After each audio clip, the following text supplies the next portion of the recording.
J'ai été blessé le 18 novembre 2009 dans le cadre d'une intervention sur un engin explosif au sud Liban. Il a détonné, il a explosé. J'ai tout de suite vu que c'était très grave. Vu, c'est pas le mot qui convient puisque j'étais aveugle, j'étais dans un brouillard absolu.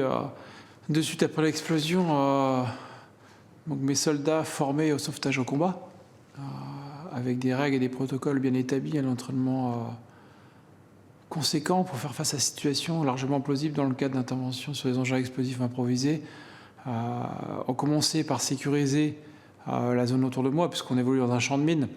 Donc un blessé, c'est largement suffisant. Il faut assurer la sécurité immédiate de l'équipe de sauvetage. Et une fois qu'ils ont pu aborder mon corps, voilà, puisque mon esprit n'était plus trop objectif, ils ont dans un premier temps, bien évidemment, posé un garrot. Et conformément au protocole de sauvetage en combat, ils m'ont administré des anxiolytiques et de la morphine pour apaiser, à défaut de faire taire cette douleur difficilement qualifiable. Et pour avoir combattu sur d'autres théâtres d'opérations extérieures et malheureusement avoir eu des blessés, on sauve des vies. On sauve des vies avec des gestes simples. Avec des gestes simples aujourd'hui maîtrisés qui deviennent des actes réflexes chez le combattant. Je suis resté hospitalisé quelques jours dans un hôpital civil libanais où j'ai bénéficié de soins d'excellente qualité, de très très haut niveau. Ce qui m'a permis oui, on peut le dire, après quelques années, de sauver ma vue et de sauver aussi mes capacités cognitives avec des éclats métalliques intracrâniens.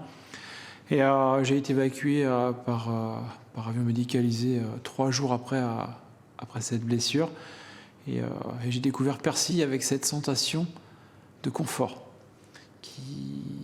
De confort rassurant, ce qui m'a permis de tirer le constat, le constat imparable que j'étais entre de bonnes mains. Et donc on a abordé les problématiques dans l'ordre de noblesse, entre guillemets. Voilà, donc l'amputation traumatique, c'était un détail. Être malentendant, on vit correctement. Par contre, être déficient visuel, on tombe tout de suite dans la dépendance. Et donc on a abordé ces problématiques sur 8 mois. Et si je suis en face de vous, c'est simplement grâce à ces médecins exceptionnels au service des blessés et des assurés sociaux conventionnels. Bien évidemment, il y a eu des moments de doute, il y a eu des difficultés, des questions quant à ma réinsertion dans la société, retrouver mon statut de père, retrouver mon statut de militaire.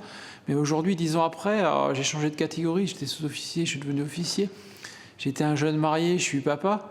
Donc pour moi, c'est un facteur exponentiel cette blessure dans ma vie. Et je pèse tout le poids de mes mots. Je peux le dire aujourd'hui, 10 ans après, j'ai eu la chance d'être blessé. Pour mettre un sens à tout ce que je fais aujourd'hui. Et aujourd'hui, mes projets sont différents. Quitter la notion de performance pour aborder une notion de défi. Être un acteur du domaine du possible, voilà, malgré le handicap. Et ensuite, bien évidemment, des projets familiaux. Et recentrer ma vie d'ex-sportif de haut niveau sur ma famille pour mener celle d'un père, celle d'un mari et celle d'un officier de l'armée de terre.